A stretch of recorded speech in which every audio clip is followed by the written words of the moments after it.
नमस्कार, आप सभी को हमारे चैनल में हार्दिक स्वागत करती हूँ।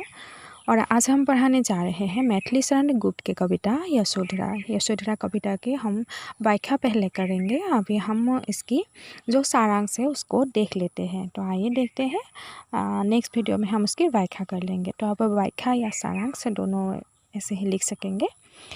तो प्रस्तुत जो कविता है यानी कि यशोधरा जो कविता है वो युग प्रवर्तक छायावादी कवि मैथिली शरण गुप्त द्वारा लिखा गया है। और मैथिली शरण गुप्त जो है वो एक अकेले ऐसे कवि हैं जिन्होंने द्विवेदी युग की हिंदी कविता को अनेकार्थक में समृद्ध किया था, यानी कि उन्होंने हिंदी को समृद्ध किया था। और इसमें यशोधरा के जो स्वाभिमानी रूप है उसी का वर्णन किया गया है। और यशोधरा को यह दुख होता है कि उसकी पति को जाना ही था तो वो उसे बताकर क्यों नहीं गए। अब वो कहती है कि अगर पति मुझे कहकर जाते तो शायद अपनी राह में बाधा नहीं पाते। अगर मुझे वो कह के जाते तो शायद अपने रास्ते में कभी भी बाधा उनको नहीं लगता। और इसमें यशोधरा के स्वाभिमानी रूप का वर्णन किया गया है। तो स्वाभिमान हर किसी में होते ही हैं। और यशोधरा को यह दुख हुआ कि उसकी पति को जाना ही था तो उसे बताकर क्यों नहीं गए थे। अब वो कहती है कि अगर पति मुझे कहकर जाते तो शायद अपनी राह में वो बाधा ही नहीं पाते, कभी उनको बाधा नहीं होता। तो यशोधरा यह भी कह रही है कि मेरी पति गौतम बुद्ध मुझे कह क्यों नहीं गए। सिद्धि के लिए पति गए यह तो गर्व की बात है, परंतु क्यों छोरी छोरी वो चले गए थे। हे सखी, मेरी प्रिय सखी, अगर वो कह के जाते तो मुझे अपनी रास्ते में कभी वो बाधा नहीं पाते, क्योंकि मैं उसे जाने देते।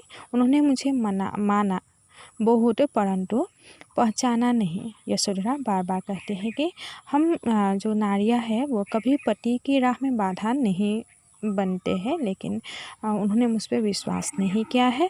हम लोग ही उन्हें सुसज्जित करके रण में भेज देते हैं और क्षत्रिय धर्म का पालन करते होंगे हम लोगों की ही उन्हें युद्ध की मैदान में भेजना पड़ता है, यानी कि हम लोग ही उनको भेज देते हैं। तो इसीलिए अगर वो मुझको कह कर जाते तो वो अपनी राह में कभी बाधा नहीं पाते। और मेरा भाग्य ही अब अभागा बन गया है। अब किस पर यह विफल गर्भ जाता, जिसे अपनाया था उन्होंने ही मुझे त्याग कर दिया। और अब केवल यही स्मरण आता है कि जब पति छोड़ जाते हैं तो शायद हमारे आँखें उन्हें निष्ठुर कहते हमारी आँखों से तब जो आंसू निकलती है तो शायद गौतम उस दुख को इसीलिए महसूस नहीं कर पाते, इसीलिए शायद वो मुझे इस तरह खोकर ही चले गए थे, बिना बताए चले गए थे। फिर यशोधरा अपने मन को समझाती है कि पति चले गए हैं, वो जाए और सिद्धि पाए, हम जैसे लोगों के दुख से दुखी ना हो। मैं